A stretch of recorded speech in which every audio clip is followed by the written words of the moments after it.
विशेष वर्गों के प्रावधान,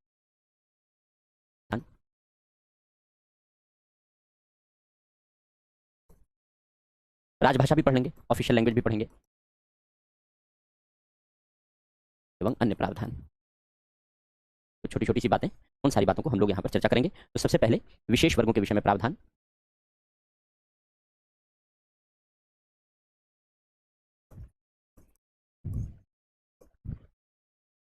भाग 16 है, आर्टिकल 330 से शुरू होता है और 342A तक है। आर्टिकल की लिमिट इंपॉर्टेंट नहीं है, लेकिन कुछ कुछ आर्टिकल इसमें इंपॉर्टेंट है। अब जिन जिन प्रावधानों की चर्चा हमने कल की थी, हमने आर्टिकल 330, 330A, 332, 332A, 334, 334A और 335, इतने अनुच्छेदों की चर्चा हमने कल की थी। मैं फिर से एक बार रिवाइज कराता हूँ, फिर डिस्कशन को हम लोग आगे बढ़ते हैं।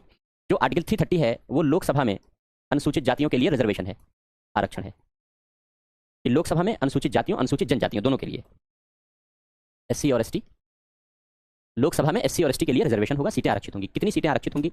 इसके लिए लोक प्रतिनिधित्व अधिनियम बनाया गया है, आरपीए 1950, जिसकी चर्चा हम लोग कर चुके हैं।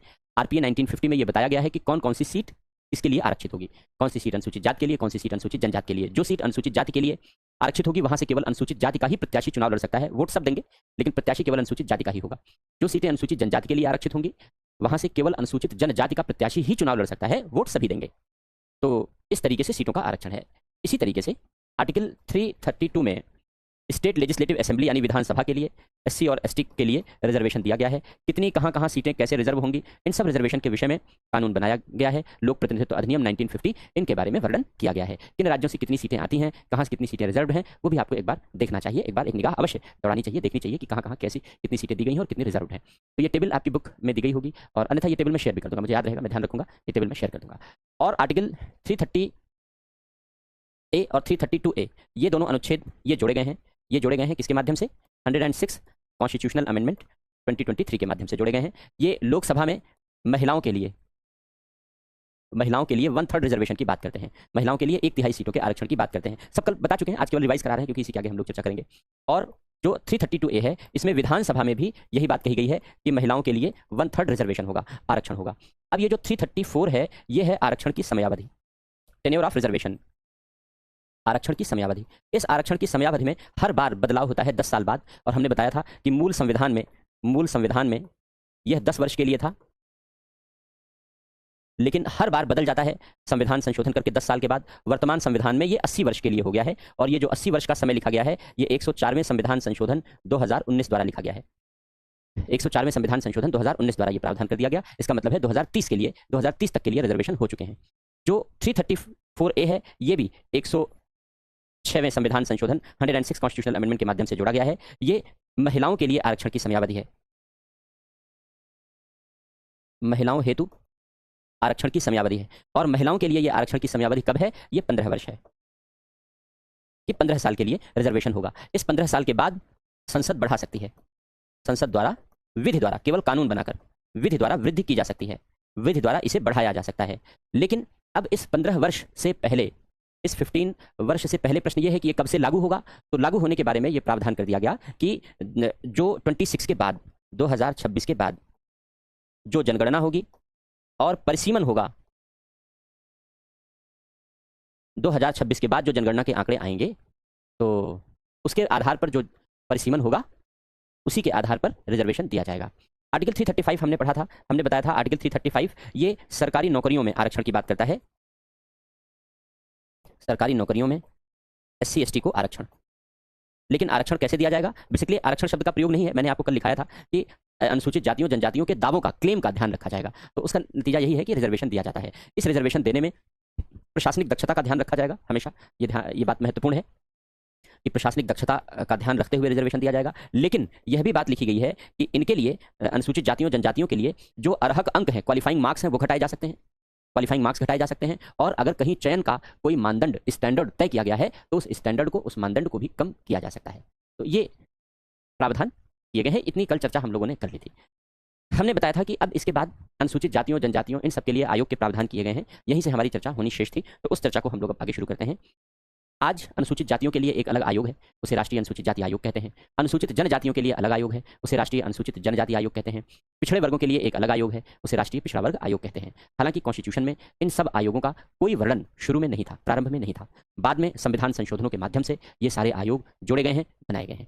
कैसे ये प्रगति हुई है, कैसे ये क्रम आगे बढ़ा है, इसी के बारे में हम लोग चर्चा कर लेते हैं। जो मूल संविधान था, मूल संविधान में ये प्रावधान किया गया था आर्टिकल 338 में कि राष्ट्रपति को परामर्श देने के लिए, राष्ट्रपति को सलाह देने के लिए अनुसूचित जाति और जनजाति के मामलों में एक प्राधिकारी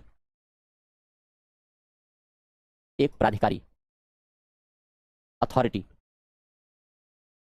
की नियुक्ति होगी। कौन करेगा? राष्ट्रपति द्वारा।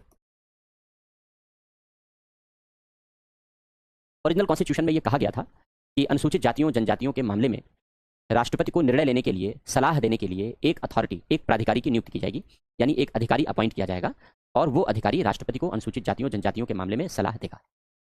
अनुसूचित जातियों जनजातियों के संबंध में जब कोई कानून बनना होगा, जब कोई नीतियां बननी होंगी, जब कोई कार्यक्रम चलाने होंगे, उनके डेवलपमेंट या वेलफेयर के लिए कोई कार्य करना होगा, तो राष्ट्रपति इसी अधिकारी की सलाह से ही अनुसूचित जातियों जनजातियों के विकास और कल्याण के बारे में निर्णय लेगा। यह व्यवस्था ओरिजिनल कॉन्स्टिट्यूशन में थी। लेकिन आगे चल करके जब 65वां संविधान संशोधन किया गया 1990, इस 65वें संविधान संशोधन 1990 के द्वारा इस प्राधिकारी का नाम बदलकर आयोग कर दिया गया।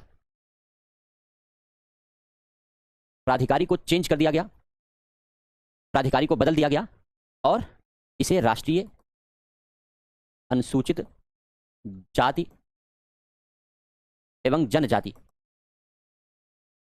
आयोग का नाम दे दिया गया। ये अब अधिकारी नहीं होगा, एक आयोग होगा दोनों के लिए, राष्ट्रीय अनुसूचित जाति और जनजाति दोनों के लिए एक आयोग होगा। ये आयोग राष्ट्रपति को इन मामलों में सलाह देगा।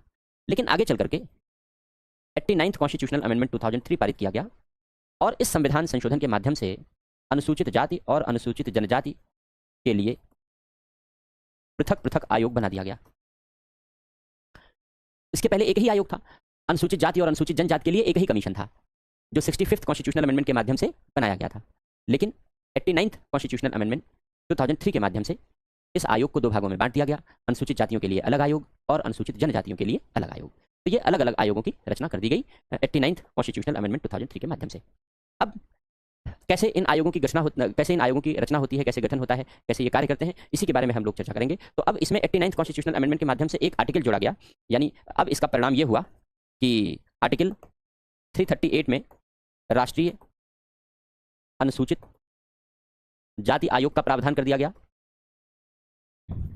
और आर्टिकल 338A ये जोड़ा गया 89th कॉन्स्टिट्यूशनल अमेंडमेंट के माध्यम से, और इसमें राष्ट्रीय अनुसूचित जनजाति आयोग का प्रावधान कर दिया गया, national commission for schedule caste, और ये national commission for schedule tribe, यानी national commission for schedule caste NCSC, national commission for schedule tribe NCST, ये प्रावधान कर दिए गए। तो 89th कॉन्स्टिट्यूशनल अमेंडमेंट के माध्यम से ये प्रावधान निर्मित किया गया। तो अब 2003 से अनुसूचित जातियों के लिए और अनुसूचित जनजातियों के लिए अलग अलग आयोग बना दिए गए। ये अलग अलग आयोग कार्य कर रहे हैं। कैसे इन आयोगों की रचना होती है, कैसे ये आयोग कार्य करते हैं, एक ही तरीके से रचना और कार्य होता है। हम लोग आगे चर्चा कर लेते हैं। यहाँ पर एक हेडिंग लिखते हैं, राष्ट्रीय अनुसूचित जाति आयोग, national commission for schedule cast. Article 338 है। संरचना कैसे निर्मित होगी? एक अध्यक्ष होगा, एक उपाध्यक्ष होगा और 3 सदस्य होंगे। टोटल 5 लोग होंगे, एक अध्यक्ष, एक उपाध्यक्ष, 3 सदस्य, 5 लोगों से मिलकर के बनेगा। नियुक्ति राष्ट्रपति के द्वारा की जाएगी इन सबकी।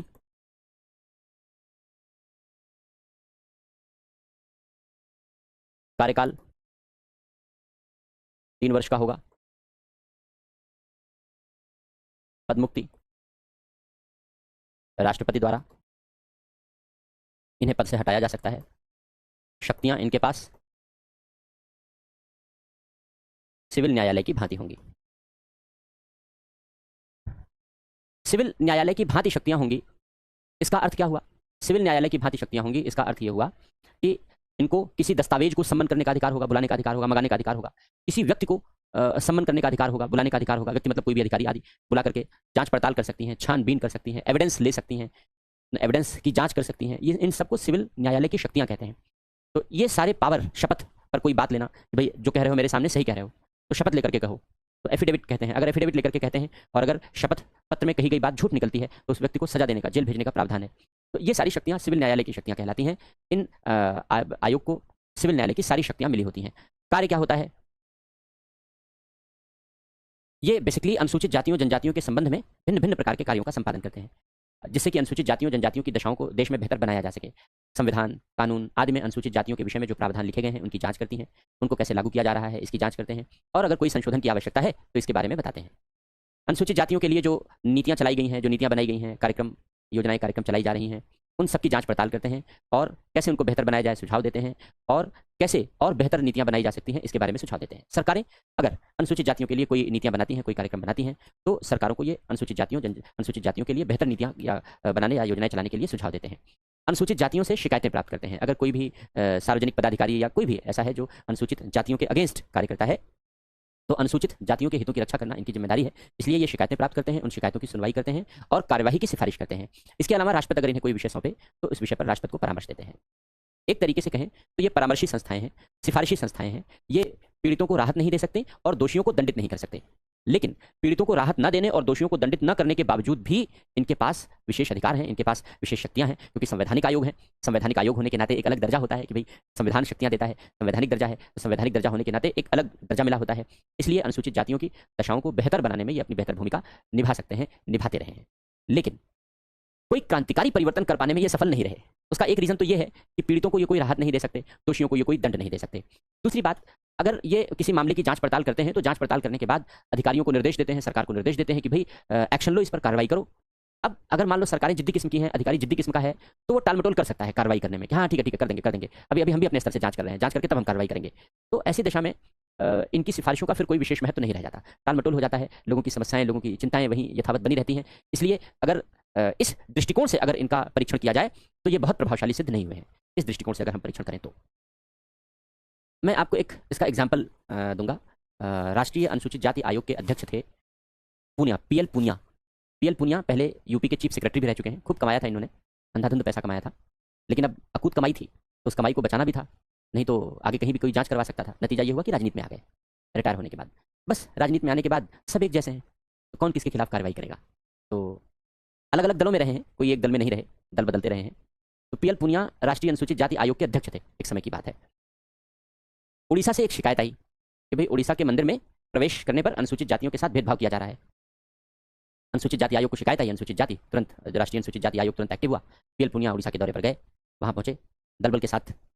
तो मंदिर के सामने जो पुजारी था, पुजारी ने पूछा कि कौन है ये लोग। लोगों ने बताया कि दिल्ली से आए हैं। क्यों आए हैं? पता चला इसलिए आए हैं क्योंकि आप मंदिर में सबको जाने नहीं दे रहे हैं, भेदभाव कर रहे हैं। बोले अच्छा, ये क्या चाहते हैं? बोले ये भी मंदिर में जाना चाहते हैं। बोले अच्छा, जाना चाहते हैं, कौन जाते हैं? तो लोगों ने बताया कि अनुसूचित जाति के हैं। बोले क्या तुम इनसे बाहर रहे? ये अनुसूचित जाति आयोग की हैसियत है, कुछ नहीं कर सके। वापस आए, उन्होंने एफआईआर लिखाई पुजारी के खिलाफ, मंदिर प्रबंध के खिलाफ एफआईआर लिखा के वापस चले आए।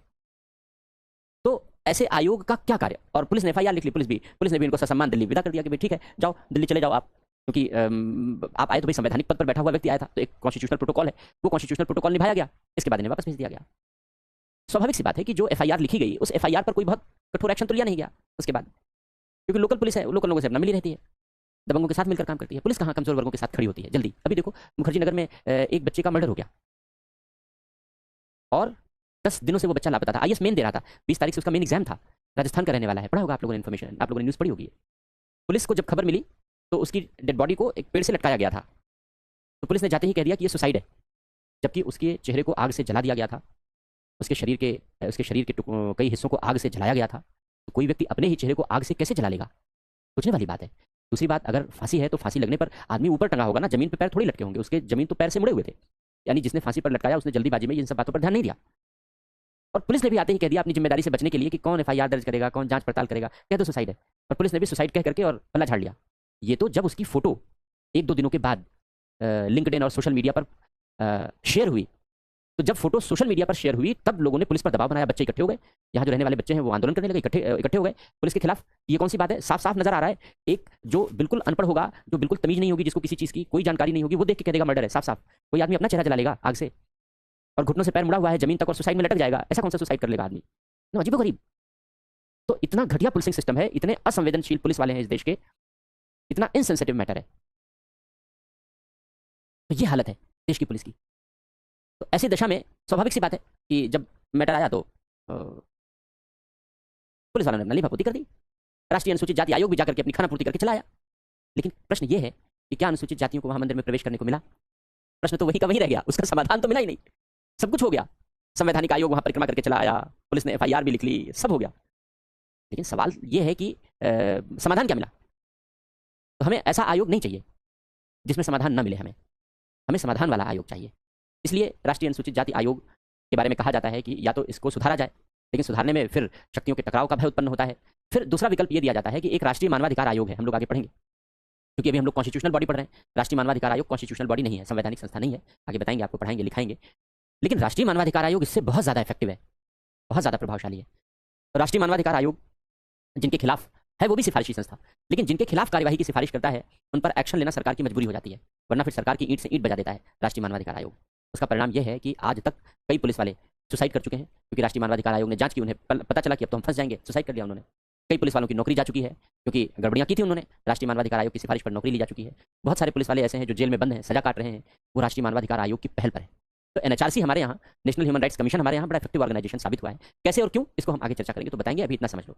तो एक थॉट ये दिया जाता है, एक विचार ये दिया जाता है कि इस राष्ट्रीय अनुसूचित जाति आयोग का राष्ट्रीय मानवाधिकार आयोग में विलय कर दिया जाए। हालांकि ऐसा होने वाला नहीं है व्यावहारिक धरातल पर, लेकिन एकेडमिक नजरिए से, चिंतन के नजरिए से चिंतन करने में क्या जाता है, व्यावहारिक धरातल पर क्यों नहीं होने वाला है? ऐसा मैं क्यों कह रहा हूँ? ऐसा मैं इसलिए कह रहा हूँ कि जितने भी इस तरीके के आयोग हैं ये सब पॉलिटिकल सेटिस्फैक्शन के पद हैं। राजनीति में बड़ी बड़ी भूमिका राजनीतिक दलों में जो लोग निभाते हैं, सरकार जब बनती है तो सरकार बनने के बाद मंत्री तो कुछ ही लोगों को बनाया जा सकता है ना, लिमिट है 15% की, सबको मंत्री पद दिया भी नहीं जा सकता, सबको सरकारी पदों पर बैठाया भी नहीं जा सकता। तो इस तरीके के जो डिफरेंट डिफरेंट आयोग हैं वो पॉलिटिकल सेटिस्फैक्शन के पद हैं, उन लोगों को ऐसे ऐसे पदों पर बैठा करके और पॉलिटिकली सेटिस्फाई किया जा सकता है। लेकिन इसका नुकसान यह है कि हमारे देश का खर्चा बढ़ जाता है, अननेसेसरी एक्सपेंडिचर हो रहा है, एक अलग बिल्डिंग है, एक अलग कार्यालय है, एक अलग स्टाफ है, एक अलग। अगर हम इन सबको राष्ट्रीय मानवाधिकार आयोग में विलय कर दें और राष्ट्रीय मानवाधिकार आयोग पहले से बेहतर तरीके से काम करता रहा है तो हमारा खर्चा भी बचेगा और अनुसूचित जातियों की जो शिकायतें हैं उनका बेहतर समाधान भी हो सकेगा।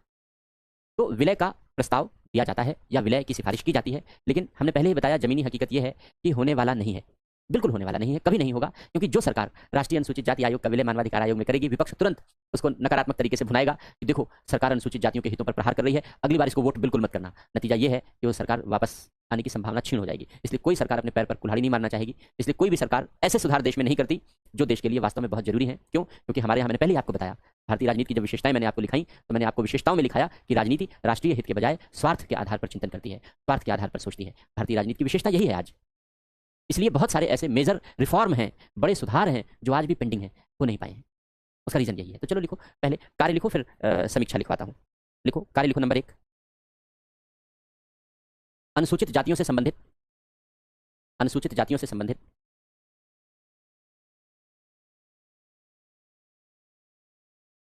संवैधानिक प्रावधानों, कानूनी प्रावधानों, अनुसूचित जातियों से संबंधित संवैधानिक प्रावधानों, कानूनी प्रावधानों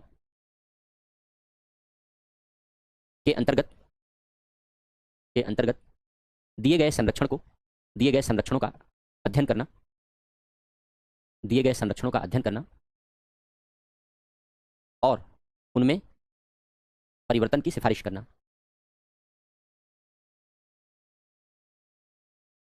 और उनमें परिवर्तन की सिफारिश करना।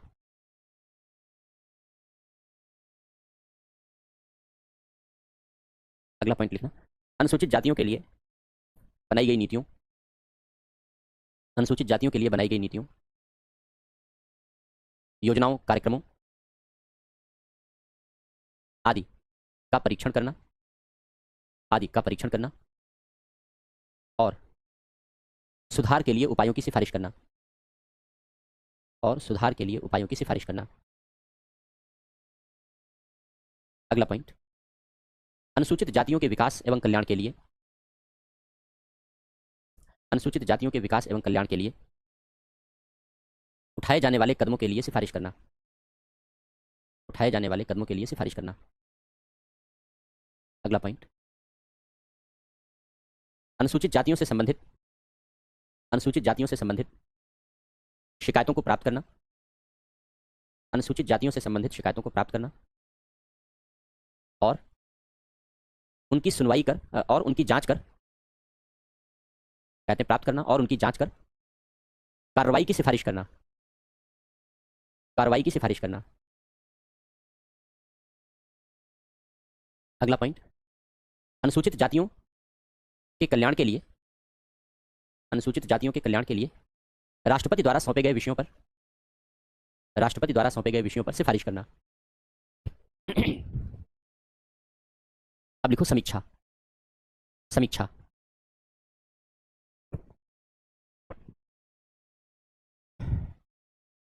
आयोग के गठन के पश्चात से, आयोग के गठन के पश्चात से अनुसूचित जातियों, आयोग के गठन के पश्चात से अनुसूचित जातियों की स्थितियों में सुधार करने के लिए, की स्थितियों में सुधार करने के लिए आयोग ने प्रभावी भूमिका का निर्वाह किया है, आयोग ने प्रभावी भूमिका का निर्वाह किया है और अनुसूचित जातियों की शिकायतों के समाधान, अनुसूचित जातियों की शिकायतों के समाधान और उनके बेहतर सुरक्षा उपायों के लिए, और उनके बेहतर सुरक्षा उपायों के लिए प्रभावी सिफारिश की है, प्रभावी सिफारिश की है। किंतु किंतु आयोग न तो पीड़ितों को राहत दे सकता है और न ही दोषियों को दंडित कर सकता है। किंतु आयोग न तो पीड़ितों को राहत दे सकता है और न ही दोषियों को दंडित कर सकता है। आयोग न तो पीड़ितों को राहत दे सकता है और न ही दोषियों को दंडित कर सकता है। इस प्रकार अपेक्षा के अनुरूप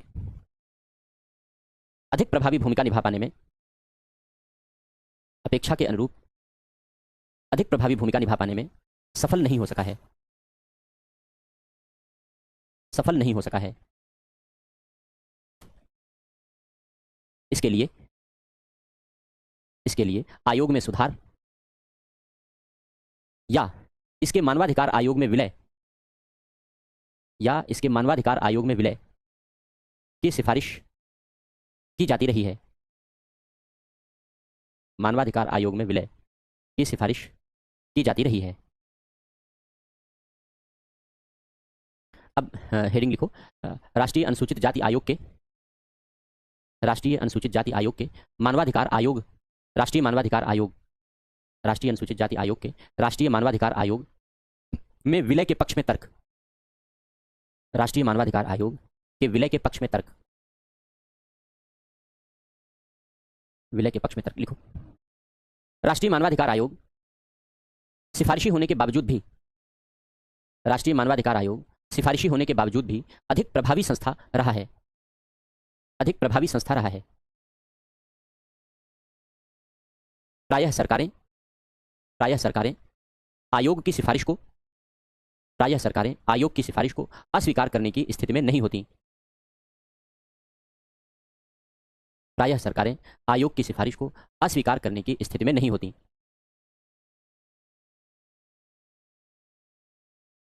आयोग की सिफारिश को अस्वीकार करने की स्थिति में नहीं होती। अतः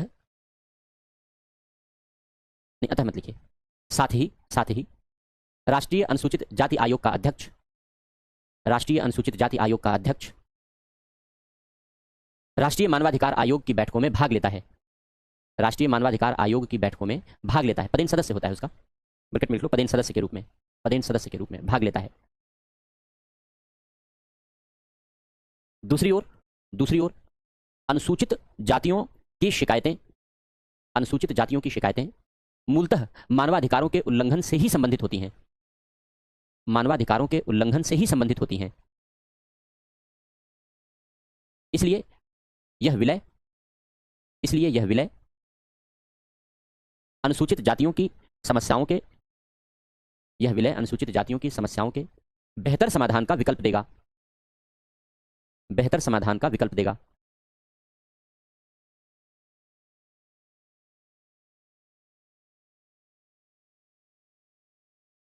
तो ये हो गया। हाँ, इसके पैरा चेंज करके लिखो, इसके अतिरिक्त विलय प्रशासनिक व्यय में कमी करेगा या प्रशासनिक मितव्ययता लाएगा, ऐसे लिख लो। इसके अतिरिक्त विलय प्रशासनिक मितव्ययता लाएगा यानी फिजूल खर्ची कम करेगा। प्रशासनिक मितव्ययता लाएगा, फिजूल खर्ची कम करेगा। तो ये हो गया राष्ट्रीय अनुसूचित जाति आयोग के बारे में। अब दूसरा राष्ट्रीय अनुसूचित जनजाति आयोग है।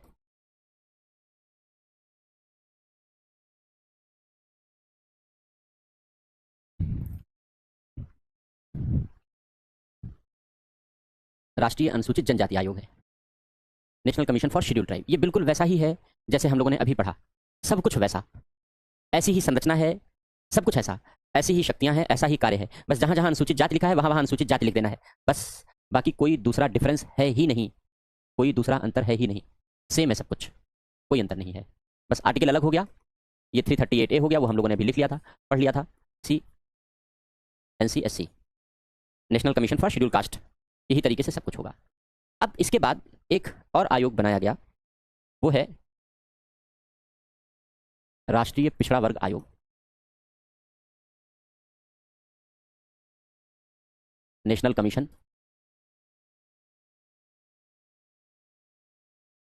For backward classes, NCBC। Article 338B,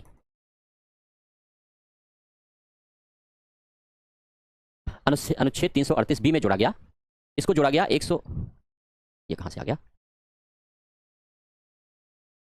अच्छा, तो 102nd कॉन्स्टिट्यूशनल अमेंडमेंट 2018 द्वारा जोड़ा गया।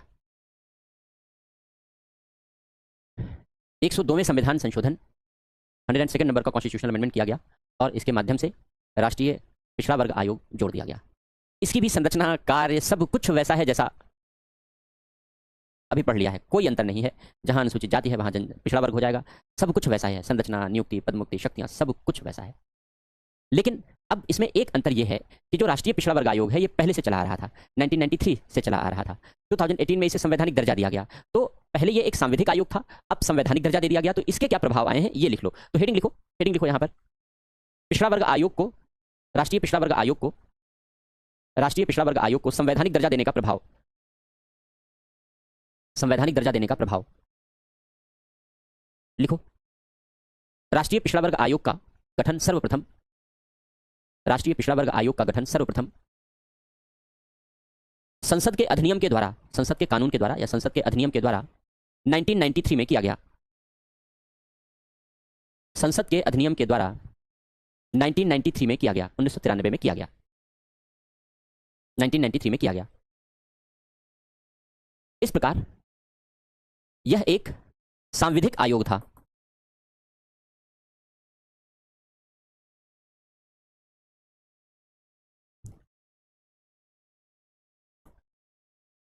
इस प्रकार यह एक सांविधिक आयोग था, स्टैट्यूटरी कमीशन, कानूनी, सांविधिक, कानूनी आयोग या सांविधिक आयोग, सांविधिक अच्छा शब्द है, सांविधिक पे ही सवाल पूछे जाते हैं। यह एक सांविधिक आयोग था, किंतु 102वें 102nd संविधान संशोधन 2018 द्वारा, 102nd कॉन्स्टिट्यूशनल अमेंडमेंट 2018 द्वारा इसे संवैधानिक दर्जा दे दिया गया। कॉन्स्टिट्यूशनल, इसे संवैधानिक दर्जा दे दिया गया, संवैधानिक दर्जा दे दिया गया। अब यह एक संवैधानिक आयोग है, कॉन्स्टिट्यूशनल कमीशन है। पहले स्टैट्यूटरी कमीशन था, अब 2018 से कॉन्स्टिट्यूशनल कमीशन है। अब यह एक संवैधानिक आयोग है, संवैधानिक आयोग है। पैरा चेंज करके लिखो, पैरा चेंज करके लिखो। इस प्रकार राष्ट्रीय पिछड़ा वर्ग आयोग के स्टेटस, परिस्थिति, दर्जा कहते हैं ना आप, इस प्रकार राष्ट्रीय पिछड़ा वर्ग आयोग के परिस्थिति, स्टेटस, दर्जे में वृद्धि हो गई। राष्ट्रीय पिछड़ा वर्ग आयोग के स्टेटस, परिस्थिति में वृद्धि हो गई। इसे अब पिछड़े वर्गों की शिकायतें सुनने, इसे अब पिछड़े वर्गों की शिकायतें सुनने, जांच करने और कार्रवाई की सिफारिश करने का अधिकार मिल गया। पहले नहीं था, अब मिल गया। इसे अब पिछड़े वर्गों की शिकायतें सुनने, उनकी जांच करने और कार्रवाई की सिफारिश करने, और कार्रवाई की सिफारिश करने का अधिकार मिल गया। पहले यह अधिकार नहीं था इसके पास। इसके बाद फिर आर्टिकल 340 है। आर्टिकल 340 कहता है राष्ट्रपति पिछड़े वर्गों की दशाओं का अध्ययन कराने के लिए आयोग गठित कर सकता है। हालांकि अब ये बहुत रेलेवेंट नहीं रह गया, लेकिन राष्ट्रपति ने इसके तहत 2 आयोग बनाए हैं। अब तक 2 आयोग गठित किए गए हैं इसके अंतर्गत। पहला काका कालेलकर आयोग बनाया गया था, काका कालेलकर आयोग बनाया गया था। और दूसरा बीपी मंडल कमीशन जिसे आप कहते हैं, मंडल आयोग, बीपी मंडल आयोग। तो बीपी मंडल आयोग या बीपी मंडल कमीशन बनाया गया था। तो 2 आयोग अब तक इसमें बनाए गए आर्टिकल 340 के अंतर्गत। तो 2 तरीके के आयोग अब तक बनाए जा चुके हैं आर्टिकल 340 के अंतर्गत। बीपी मंडल कमीशन के बारे में आप सबसे प्रचलित रूप में जानते हैं, क्योंकि मंडल आयोग की सिफारिशों के आधार पर ही जो पिछड़े वर्गों के लिए रिजर्वेशन का प्रावधान किया गया है। इसके बाद फिर आर्टिकल 341 है। ये अनुसूचित जाति को परिभाषित करता है कि अनुसूचित जाति कौन होगा। आर्टिकल 341 कहता है, ये कहता है कि अनुसूचित जाति वो जातियां होंगी जिन्हें राष्ट्रपति अनुसूचित जाति घोषित करे। अनुसूचित जाति की घोषणा राष्ट्रपति द्वारा की जाएगी। अगर किसी राज्य में वो जातियां रह रही हैं तो राज्यपाल से परामर्श ले लिया जाएगा। राज्यपाल से परामर्श ले लेगा, लेकिन राज्यपाल के परामर्श से किसी भी जाति को अनुसूचित जाति राष्ट्रपति ही घोषित कर सकता है, बाकी और कोई नहीं कर सकता। राज्यों में अक्सर राजनेता कहते हैं कि तुम मुझे वोट दो, मैं तुम्हें अनुसूचित जाति घोषित कर दूंगा। फर्जी बोलते हैं, क्योंकि राज्यों के राजनेताओं के पास ये अधिकार नहीं है। मुख्यमंत्री राज्यपाल के पास ये अधिकार नहीं है कि वह किसी जाति को अनुसूचित जाति घोषित करे। ये अधिकार राष्ट्रपति के पास है। ऐसे चुनाव लड़े गए हैं राज्यों में, नेताओं ने कहा कि तुम इस बार मुझे मुख्यमंत्री बनने दो, तुमको अनुसूचित जाति बना दूंगा, पिछड़ा घोषित कर दूंगा कि तुम कभी आगे नहीं हो सकते। तो हमको भी, हमारे देश के लोगों को भी बड़ा मजा आता है, ये नेता बहुत अच्छा है क्योंकि हमको पिछड़ा घोषित करने वाला है, ये कहने वाला है कि तुम पिछड़े हो। ये बहुत अच्छा है। जो नेता ये कहते कि नहीं नहीं, कहाँ पिछड़े हो, कैसे पिछड़े हो, आगे बढ़ो, तुम अगड़े हो, तुम प्रगति कर सकते हो, तुम उन्नति कर सकते हो, वो बेकार का नेता है, वो किसी लायक नहीं है इस देश में। वही नेता अच्छा है जो आपको ये साबित कर सके कि तुम पिछड़े हो और आपको ये घोषित करवा सके कि तुम पिछड़े हो। गजब की मानसिकता है हमारे देश के लोगों की, आगे जाना ही नहीं चाहते, पीछे होने में खुश हैं और पीछे होने के लिए आंदोलन करते हैं। लेकिन गजब का पढ़ा लिखा समाज है, क्या कहूँ इस बारे में। तो अनुसूचित जाति की, और नेताओं को क्या करना है, नेता को तो उन्हीं को पकड़ना है जो जनता चाहती है। जनता डूब के मरना चाहती है तो नेता और गहराई में ले जाकर डुबो के मारेगा, क्योंकि उसे तो वोट चाहिए। अगर इसी से वोट मिलेगा तो वो तो यही करेगा, क्योंकि नेता को राष्ट्रहित और जनहित से कोई मतलब ही नहीं है, उसे तो अपने स्वार्थ से मतलब, उसे सत्ता चाहिए, बस कुर्सी दिखती है उसे, कुर्सी करने के लिए, कुर्सी पाने के लिए कुछ भी करेगा। तो अनुसूचित जाति की घोषणा हमेशा राष्ट्रपति के द्वारा की जाती है। किसी जाति को अनुसूचित जाति से बाहर करना है, घोषणा का मतलब है कि अगर किसी को बाहर करना है तो वो भी राष्ट्रपति करेगा।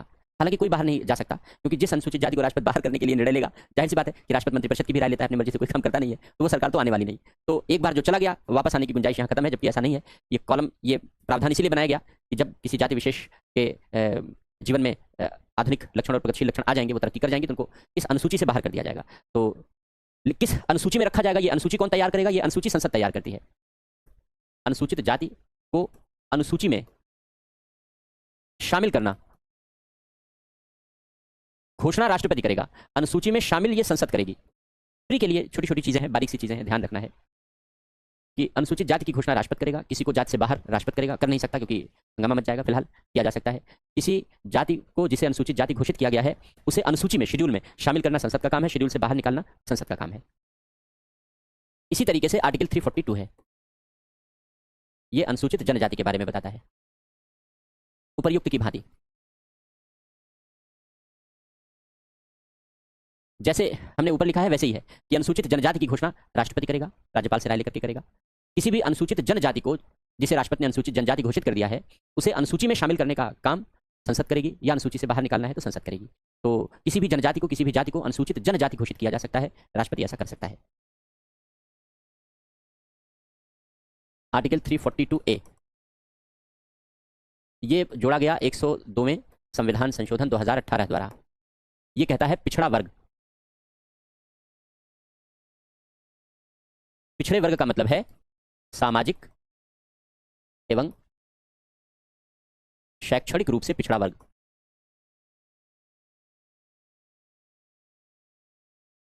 सामाजिक एवं शैक्षणिक रूप से पिछड़ा वर्ग 102वें संविधान संशोधन के द्वारा जोड़ा गया है और 105वें संविधान संशोधन के द्वारा स्पष्टीकरण दिया गया है, क्योंकि जो इसकी लैंग्वेज थी वो थोड़ी जटिल थी।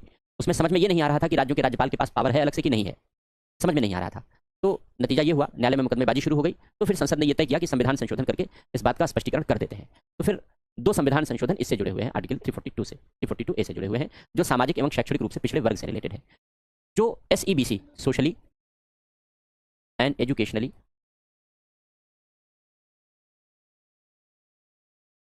Backward classes, SEBC, socially and educationally backward classes. अब ये जो SEBC की घोषणा है, ये केंद्र के स्तर पर या संघ के स्तर पर राष्ट्रपति द्वारा की जाएगी और राज्य के स्तर पर राज्यपाल द्वारा की जाएगी।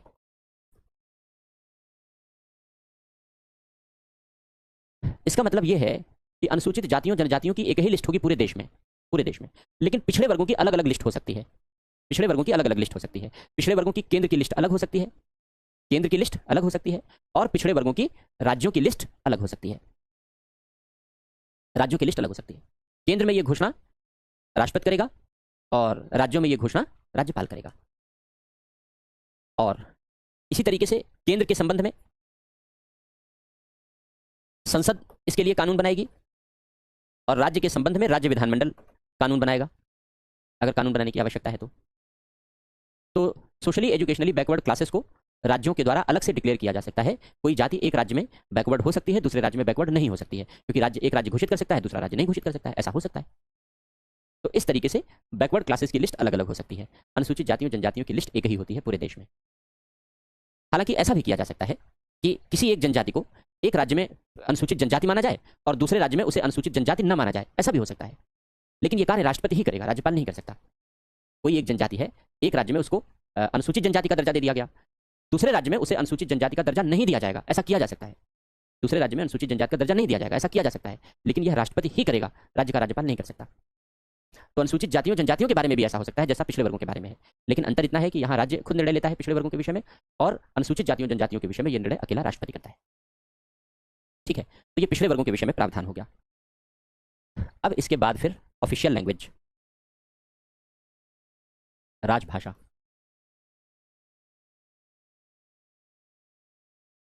ऑफिशियल लैंग्वेज, भाग 17,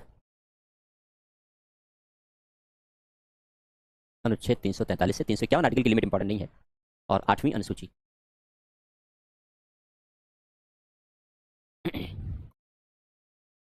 ये राजभाषा से संबंधित प्रावधान है भाग 16 के बाद भाग 17 में। आर्टिकल 343 कहता है कि संघ की यानी भारत सरकार की राजभाषा हिंदी होगी और उसकी लिपि देवनागरी होगी। तो अब ये राजभाषा है, ऑफिशियल लैंग्वेज है, राष्ट्र भाषा नहीं है। हमारे देश की कोई एक राष्ट्रभाषा नहीं है। राष्ट्रभाषा और राजभाषा में अंतर क्या होता है? राष्ट्रभाषा का अर्थ होता है देश की एक भाषा, वही भाषा हम बोलेंगे, उसी भाषा में सारा कामकाज होगा, वही भाषा हमें एक दूसरे से कम्युनिकेट करेगी, वो भाषा हमारी आत्मा से जुड़ी होगी, वो हमारे देश की पहचान होगी। जैसे जापान में जापानीज राष्ट्रभाषा है, जर्मनी में जर्मन राष्ट्रभाषा है, फ्रांस में फ्रेंच राष्ट्रभाषा है, ब्रिटेन में अंग्रेजी राष्ट्रभाषा है, चीन में मैंड्रिन राष्ट्रभाषा है। हर देश की अपनी एक राष्ट्रभाषा है, वह भाषा उस देश की पहचान भी होती है। स्वतंत्रता प्राप्ति के बाद हमारे देश के नेताओं ने इस बात के लिए प्रयत्न किया कि हिंदी, चूंकि स्वतंत्रता आंदोलन के दौरान देश में सबसे ज़्यादा बोली जाने वाली भाषा थी, आज भी विश्व में तीसरे नंबर की सबसे बड़ी भाषा है हिंदी, जो विश्व में बोली जाती है वो तीसरे नंबर की सबसे बड़ी भाषा है पूरे वर्ल्ड में। तो संविधान निर्माण के दौरान संविधान सभा के सदस्यों ने इस बात के लिए प्रयत्न किया कि हिंदी को राष्ट्रभाषा का दर्जा दिया जाए, क्योंकि स्वतंत्रता आंदोलन के दौरान पूरे देश को एक दूसरे से कनेक्ट करने में हिंदी का बड़ा योगदान था। हिंदी ही आपस में कम्युनिकेशन की एक भाषा थी, संचार की भाषा थी, चाहे उत्तर से दक्षिण हो, चाहे पूरब से पश्चिम हो।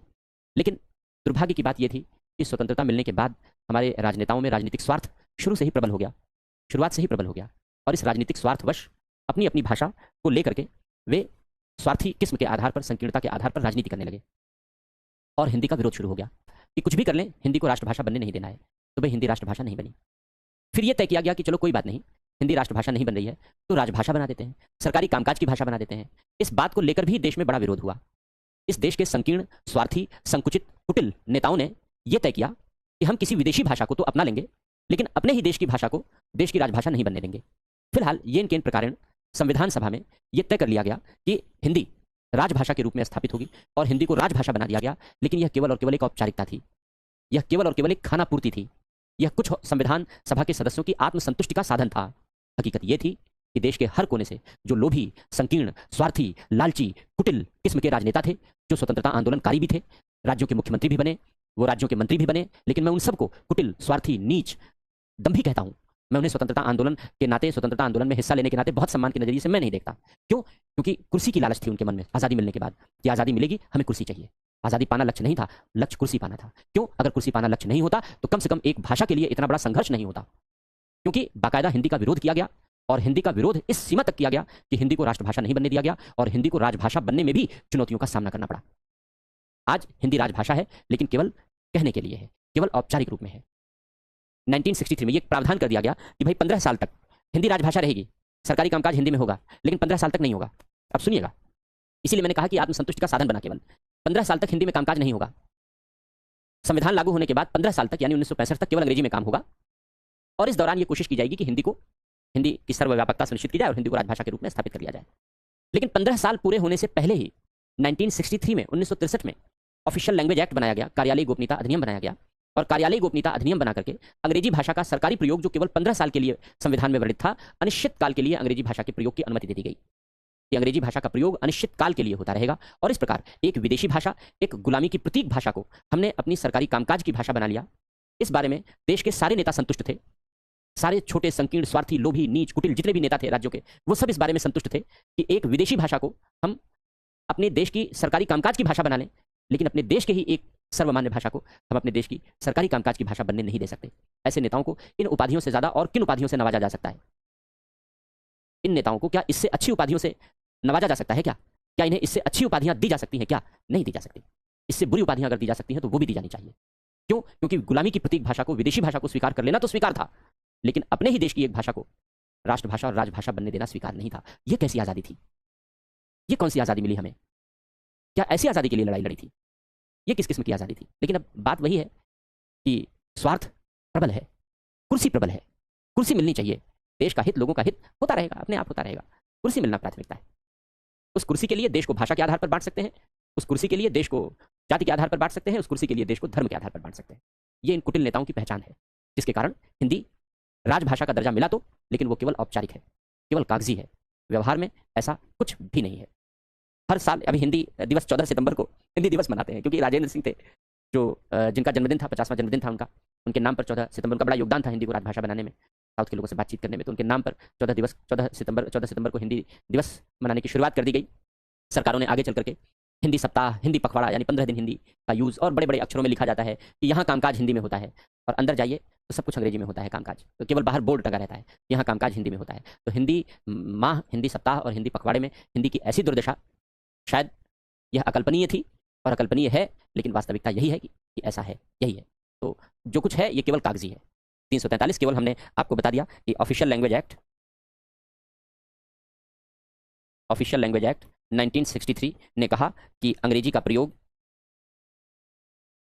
भारत में अनिश्चित काल तक जारी होगा, अनिश्चित काल तक जारी रहेगा। और ये जो अनिश्चित काल तक अंग्रेजी का प्रयोग जारी रहेगा, उसका प्रभाव यह है कि संसद के विधेयक अंग्रेजी में पेश किए जाएंगे, जरूरत पड़ने पर उनका हिंदी अनुवाद कराया जाएगा। लेकिन आज तक कुछ ऐसे भी कानून हैं जिनका हिंदी अनुवाद आज तक उपलब्ध नहीं है। जैसे हमने अभी लोक प्रतिनिधित्व अधिनियम 1950 पढ़ा लिखा, लोक प्रतिनिधित्व अधिनियम 1951 पढ़ा और लिखा। आज भी इन कानूनों का, कब के कानून है? 1950 और 1951 के। आज भी इन कानूनों का हिंदी अनुवाद उपलब्ध नहीं कराया गया है। आज भी इन कानूनों का हिंदी अनुवाद उपलब्ध नहीं है। तो केवल कागजी है सब कुछ, बाकी तो सब कुछ अंग्रेजी में है। तो जो संसद में विधेयक पेश होंगे अंग्रेजी में पेश होंगे। आर्टिकल आगे बताएंगे हम आपको। पहले राज्य पर आ जाते हैं। आर्टिकल 345, राज्य की राजभाषा। किसी राज्य की राजभाषा क्या होगी? यह राज्य विधानमंडल द्वारा निश्चित होगी। राज्य स्वयं तय करेगा कि उसकी राजभाषा क्या होगी। हिंदी हो सकती है, या एक या अधिक भाषा हो सकती है। हिंदी हो सकती है या एक या अधिक भाषा हो सकती है। यदि नहीं है तो अंग्रेजी होगी। आज भी हमारे देश में बहुत सारे स्टेट ऐसे हैं जहां सरकारी कामकाज की भाषा अंग्रेजी है, साफ साफ लिखा है। राज्यों में नागालैंड, मिजोरम, ये सब ऐसे राज्य हैं जहां सरकारी कामकाज की भाषा उनकी अपनी भाषा, जनजातियों की भाषा नहीं है, अंग्रेजी सरकारी कामकाज की भाषा है। तो गुलामी का ऐसा दंश, ऐसा प्रभाव आज तक जंजीरों में जकड़े हुए हैं। और इतना ही नहीं, सिर्फ इतना ही नहीं है, यदि हिंदी या एक से अधिक भाषा को राजभाषा डिक्लेयर किया गया है तो अंग्रेजी में अनुवाद प्रकाशित करना होगा। अंग्रेजी अनुवाद प्रकाशित करना अनिवार्य है। अगर अंग्रेजी राजभाषा नहीं है, हिंदी है या हिंदी के अलावा कोई भाषा है, तो उसका अंग्रेजी अनुवाद प्रकाशित करना पड़ेगा। यह बाध्यकारी है, यानी अंग्रेजियत चारों तरफ से घिरी हुई है आपको।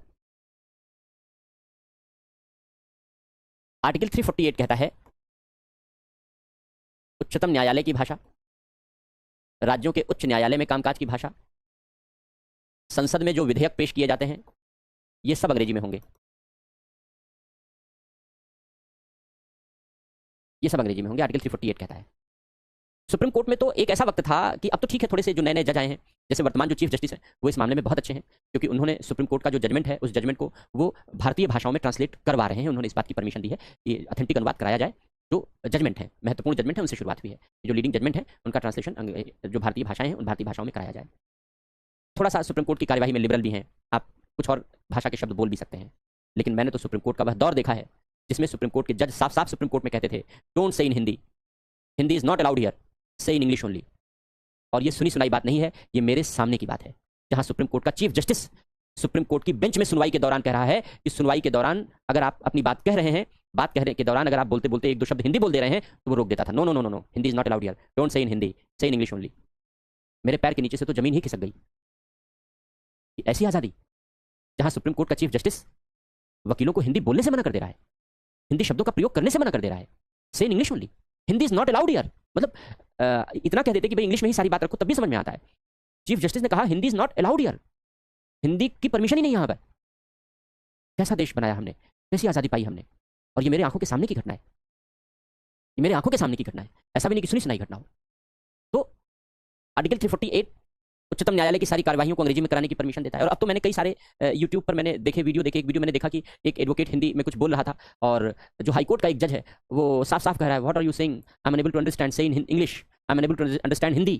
हद है, मंगल से उतर के आए हो, कि शनि से उतर कर आए हो कि तुम्हें हिंदी के शब्द नहीं समझ में आ रहे हैं जो वकील प्रयोग कर रहा है। ये हाईकोर्ट के जज है, अभी ये वीडियो काफी वायरल हुआ था यूट्यूब पर। ये हाईकोर्ट का एक जज है, वो वकील से कह रहा है no no no no, I am unable to understand Hindi, मैं हिंदी को समझने में असमर्थ हूँ। मंगल से उतर के आए हैं वो, हिंदी को समझने में असमर्थ है, केवल अंग्रेजी बोलो। ये तो अभी की बात है, इसी 2024 की बात है, ये 2024 की बात है। तो ये जो जंगल से पकड़ के आए हुए न्यायाधीश हैं, ऐसे लोगों को तो हमें, ऐसे लोगों पर तो हमें कंट्रोल करना होगा। न्यायाधीशों की नियुक्ति प्रक्रिया में बदलाव करना होगा। कहाँ कहाँ से पकड़ के चले जाते हैं चिड़ियाघर से, क्या न्याय देंगे ये लोग, कैसे न्याय देंगे ये लोग। ऐसे लोग न्याय दे सकते हैं इस देश में? नहीं दे सकते। इस तरीके जब आप मन में स्वयं प्रेजुडिस पाले हो, स्वयं पूर्वाग्रह से ग्रसित हो तुम, कि तुम हिंदी के शब्द नहीं सुनोगे, तो ऐसा व्यक्ति जो स्वयं पूर्वाग्रह से ग्रसित हो वह निष्पक्ष न्याय कैसे दे सकता है? ऐसे लोगों को तो न्यायाधीश के पदों से बर्खास्त कर देना चाहिए जो पूर्वाग्रही हैं। लेकिन भाई देश की व्यवस्था भी गजब है, सब यहाँ सब चलता है, तो ये भी चलता है, यहाँ चल रहा है। तो ये सारी गतिविधियां अंग्रेजी में होंगी। विशेष निर्देश, स्पेशल डायरेक्टिव्स दिए गए हैं कुछ। आर्टिकल 350, आर्टिकल 350 कहता है कि व्यथा निवारण,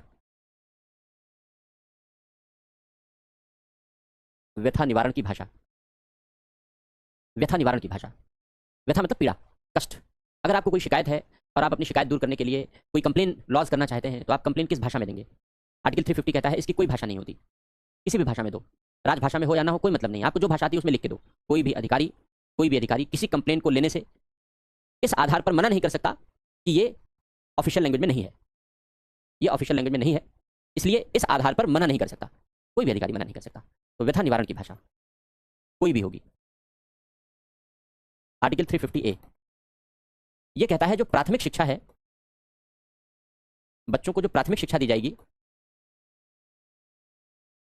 वो मातृभाषा में देनी होगी, मदर टंग में देनी होगी। मदर टंग वो होती है, मातृभाषा वो होती है जो बच्चा अपनी माँ से सीखता है। जो भाषा बच्चा अपनी माँ से सीखता है उसे ही मातृभाषा कहते हैं, मदर टंग कहते हैं। तो प्राथमिक शिक्षा 5वीं तक की शिक्षा बच्चे को मदर टंग में ही दी जानी चाहिए, प्राथमिक मातृभाषा में दी जानी चाहिए। हमारी जो नई एजुकेशन पॉलिसी है उसमें भी लिखा गया है, होता कुछ नहीं है लेकिन लिखा सब कुछ गया है।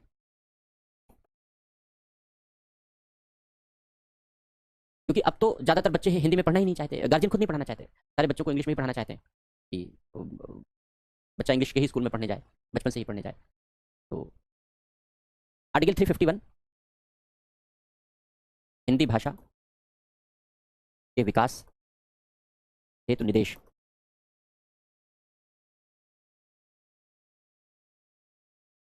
आर्टिकल 351 कहता है कि यह संघ की जिम्मेदारी है, यानी भारत सरकार की जिम्मेदारी है कि वो हिंदी भाषा का प्रचार प्रसार करे, हिंदी भाषा के विकास के लिए प्रयास करे।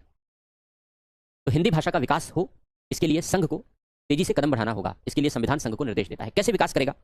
इसके लिए 8वीं अनुसूची जोड़ी गई है। 8वीं अनुसूची में जो मूल संविधान था उसमें 14 भाषाएं वर्णित थीं, लेकिन समय समय पर इनमें नई भाषाएं जोड़ी गई हैं। मैथिली, संथाली, डोगरी, ये सबसे लेटेस्ट भाषाएं हैं जो जोड़ी गई हैं, और वर्तमान समय में 22 भाषाएं हो चुकी हैं। 8वीं अनुसूची में 22 भाषाएं हो गई हैं। ये 8वीं अनुसूची इसीलिए बनाई गई है कि 8वीं अनुसूची में उन भाषाओं को लिखा जाएगा जिनके शब्द हिंदी से मिलते जुलते हैं, जिनके शब्दों का प्रयोग हिंदी में किया जा सकता है। इसको आप ऐसे समझो जैसे बहुत सारे उर्दू के शब्द, फारसी के शब्द आप हिंदी में प्रयोग करके बोलते हो। इसी तरीके से गुजराती, बंगाली, तमिल, तेलुगु, कन्नड़, इस तमाम भाषा के शब्द हैं जो हिंदी में प्रयोग में लाए जाते हैं। तो ऐसी सभी भाषाएं जिनके शब्दों को हिंदी में प्रयोग किया जा सकता है, ऐसी सभी भाषाओं को 8वीं अनुसूची में शामिल किया जाए, और ऐसे शब्दों का ज़्यादा से ज़्यादा प्रयोग हिंदी के साथ किया जाए जिससे अन्य भाषाएं अपने आप को हिंदी की बहन समझ सकें या हिंदी का ही दूसरा रूप समझ सकें, हिंदी से दूरी ना हो। इसका एक दूसरा लाभ ये मिलेगा कि अन्य भाषाओं के साथ जो हिंदी का टकराव है वो नहीं होगा, और हिंदी के विस्तार को अनुमति दी जा सकेगी, या हिंदी के प्रचार को अनुमति दी जा सकेगी, या हिंदी की स्वीकारोक्ति बढ़ सकेगी। तो हिंदी की स्वीकारोक्ति बढ़े, एक्सेप्टेंस बढ़े, इसके लिए ये 8वीं अनुसूची जोड़ी गई है, और ऐसी भाषाओं का उल्लेख 8वीं अनुसूची में किया गया है, यहाँ तक कि नेपाली तक है 8वीं अनुसूची में। तो ये राजभाषा हो गई। हालांकि कॉन्स्टिट्यूशन ये भी कहता है कि एक राजभाषा आयोग होना चाहिए, लेकिन बना ही नहीं आज तक, केवल एक बार बना था। आर्टिकल 344 कहता है कि एक राजभाषा आयोग बनेगा जो ये सिफारिश करेगा कि 8वीं अनुसूची में और कौन सी भाषा शामिल की जा सकती है, या हिंदी को कैसे और ज़्यादा विस्तार दिया जा सकता है। केवल एक बार 1955 में बीजी खेर आयोग बनाया गया था। इसके बाद हर 10 साल बाद आयोग बनना था, लेकिन आयोग नहीं बना, तो अब नहीं बनता। राजभाषा आयोग केवल एक बार बना था अब तक, बीजी खेर की अध्यक्षता में। तो लिख देते हैं नोट में, राजभाषा आयोग मात्र एक बार गठन 1955 में बीजी खेर की अध्यक्षता में। तो एक बार बनाया गया था राजभाषा आयोग, हर 10 साल बाद बनना चाहिए, लेकिन इसके बाद कभी गठन नहीं हुआ राजभाषा आयोग का। एक संसदीय समिति के भी राजभाषा संसदीय समिति भी बनाने का प्रावधान है, जो आयोग की सिफारिशों की समीक्षा करती, जिसमें 20 लोकसभा के सदस्य होते, 10 राज्यसभा के सदस्य होते, आयोग की रिपोर्ट का अध्ययन करने हेतु। जब आयोग ही नहीं तो इसका भी कोई मतलब नहीं, जब आयोग ही नहीं तो इसका भी कोई मतलब नहीं। तो ये प्रावधान बेसिकली आर्टिकल 344 में किए गए हैं, अनुच्छेद 344 में किए गए हैं, लेकिन लागू हुए ही नहीं, क्रियान्वयन हुआ ही नहीं, क्योंकि हिंदी का विरोध इतना ज़्यादा है। आप तमिलनाडु चले जाओ, केरल चले जाओ, केरल तो चलो थोड़ी बहुत फिर भी ठीक है, तमिलनाडु तो इतना ज़्यादा हिंदी विरोधी है, वो तो कहते हैं हिंदी इल्ले, नहीं आती, नहीं बोलेंगे, और अगर आती भी है तब भी जानबूझ के नहीं बोलते। इतना ज़्यादा हिंदी का विरोध है वहाँ पर। वहाँ की जो लोकल पॉलिटिकल पार्टीज़ हैं, डीएमके जिसकी वर्तमान सरकार है, एआईडीएमके, इन सबके जन्म का कारण ही हिंदी है। हिंदी विरोध के कारण ही इनका जनाधार बढ़ा है। ये स्थिति है वहाँ पर। बड़ी चिंता होती है ये सब सुन करके और देख करके। राजभाषा हो गया पार्ट 17। अब देखो पार्ट 18 पढ़ चुके हैं हम लोग, भाग 18 पहले पढ़ चुके हैं। भाग 18 क्या है? आपातकाल है। तो आपातकाल पहले पढ़ चुके हैं राष्ट्रपति की शक्तियों में। भाग 19 मिसलिनियस है, प्रकीर्ण है। इनमें से केवल एक आर्टिकल इंपॉर्टेंट है, आर्टिकल 361, जो राष्ट्रपति और राज्यपाल के विशेषाधिकार का वर्णन करता है, वो पढ़ चुके हैं हम लोग, बाकी इंपॉर्टेंट नहीं है। इसके बाद भाग 20 आता है, संविधान संशोधन। हमने जब आपको सिलेबस लिखाया है शुरू में, तो हमने बताया है कि संविधान संशोधन हम अंत में पढ़ेंगे, तो वो अपने क्रम में हम लोग आगे पढ़ेंगे, अभी ड्रॉप करते हैं क्योंकि आगे आना है ये टॉपिक। इसके बाद भाग 21 है। भाग 21 संक्रमणकालीन अस्थायी प्रावधान है, और उन संक्रमणकालीन अस्थायी प्रावधानों में कुछ राज्यों में राज्यपालों को विशेषाधिकार दिए गए हैं, जैसे हम लोगों ने पढ़ा महाराष्ट्र, नागालैंड, गुजरात, कर्नाटक, इन सब के बारे में हम लोगों ने लिखा है जब राज्यपाल पढ़ रहे थे।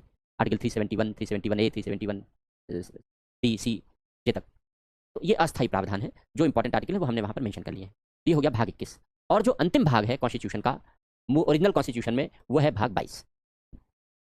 अंतिम भाग है कॉन्स्टिट्यूशन का भाग 22। तो भाग 22 में ये बेसिकली इसमें कुछ विशेष नहीं है, बस प्री के नज़रिए से एक दो चीज़ें आपको जानना जरूरी है। ये बेसिकली इंट्रोडक्टरी क्लॉज है कॉन्स्टिट्यूशन का। जैसे हम आपसे कहते हैं कि भाई अपना परिचय दो, अपना इंट्रोडक्शन दो, तो आप तुरंत बताते हो भाई मेरा नाम ABC है, मेरे पिताजी का नाम XYZ है, मैं MNOP जगह पर रहता हूँ, ऐसे ही बताओगे, मैं नाम पता सारी चीज़ें। तो ऐसे ही ये जो पार्ट 22 है, भाग 22 है, ये संविधान का एक छोटा सा परिचय है, संक्षिप्त परिचय है। आर्टिकल 393 से शुरू होता है, और आर्टिकल 393 कहता है, ठीक उसी तरीके से जैसे मैंने अभी आपको बताया, आर्टिकल 393 कहता है इस संविधान का नाम भारत का संविधान है। अपना नाम बता दिया इसने, तो इस संविधान का नाम क्या है, ये आर्टिकल 393 बताता है कि इस संविधान को हम लोग COI कहेंगे, कॉन्स्टिट्यूशन ऑफ इंडिया कहेंगे।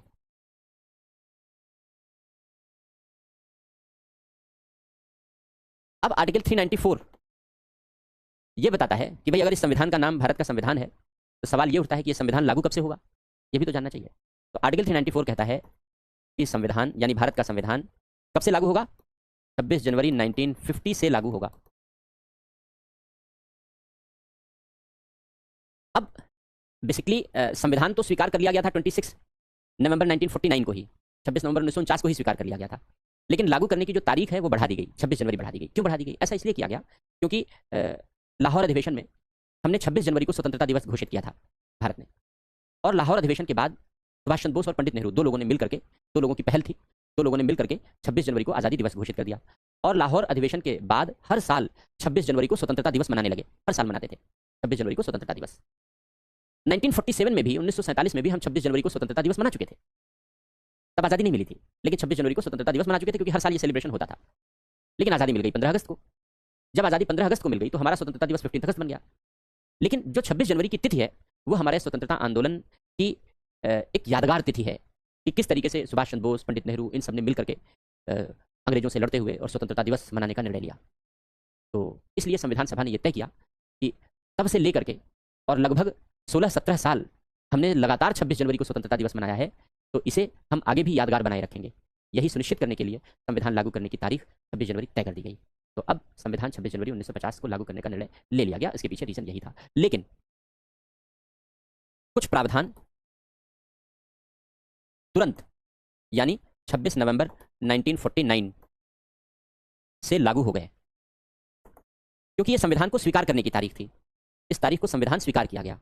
तो कुछ प्रावधान कौन से थे? जैसे नागरिकता से संबंधित प्रावधान था, राष्ट्रपति की शपथ थी, राष्ट्रपति की शपथ थी, निर्वाचन से संबंधित, इलेक्शन कमीशन से संबंधित प्रावधान था, कुछ प्रकीर्ण और अस्थायी प्रावधानों को यानी नागरिकता से संबंधित आर्टिकल 5 से लेकर के 9 तक, राष्ट्रपति की शपथ यानी आर्टिकल 60, निर्वाचन यानी आर्टिकल 324, ऐसे संबंधित जो प्रावधान थे, कुछ प्रावधानों को, कुछ अनुच्छेदों को तत्काल प्रभाव से लागू कर दिया गया और शेष प्रावधानों को ये कहा गया कि भाई वो 26 जनवरी 1950, 26 जनवरी 1950 को लागू होंगे। इस तरीके से संविधान लागू करने की घोषणा कर दी गई। आर्टिकल 395 जो अंतिम अनुच्छेद है कॉन्स्टिट्यूशन का, वो ये कहता है कि जैसे ही COI लागू होते ही, भारत का संविधान लागू होते ही, भारत सरकार अधिनियम 1935, भारतीय स्वतंत्रता अधिनियम 1947, ये सब लागू नहीं रह जाएंगे, यानी ये सब खत्म हो जाएंगे, क्योंकि इन्हीं के आधार पर शासन चल रहा था। संविधान लागू होने के पहले तक, संविधान लागू होने के पहले तक इन्हीं के आधार पर देश का शासन चल रहा था। यह तय कर दिया गया कि अब जो देश का शासन है वो संविधान के अनुसार चलेगा, और जो अंग्रेजी कानून थे सारे के सारे, वो अंग्रेजी कानून अब लागू नहीं होंगे, उन्हें खत्म कर दिया गया। तो ये प्रावधान है। इस तरीके से हम लोगों ने पार्ट 22 तक पहुंचा लिया पढ़ने के लिए, भाग 5 से लेकर के 22 तक हम लोग पहुंच गए। इसके बाद फिर हम लोग आगे चर्चा करेंगे, और वो उद्देशिका, एब्स्ट्रैक्ट पार्ट जो कॉन्स्टिट्यूशन का है, उद्देशिका से लेकर के, और उद्देशिका संघ और राज्य में राज्यों की उत्पत्ति, मूल अधिकार, नागरिकता, मूल अधिकार, नीति निर्देशक तत्व, मूल कर्तव्य, संविधान संशोधन, फिर संविधान का अध्ययन कंप्लीट हो जाएगा। तो आप मान के चलें लगभग 15-16 दिन और क्लास आपकी लगेगी, तो पॉलिटी कंप्लीट हो जाएगा आपका। बहुत आराम से पढ़ा रहे हैं, खींच के पढ़ा दें तो जल्दी हो जाएगा, लेकिन मैंने आपको बहुत आराम से पढ़ाया इतने दिनों से, जिससे आप चीज़ों को समझ सको आसानी से। तो हैं आपके आज के, अगर कोई डाउट है तो आपके डाउट देख लेते हैं।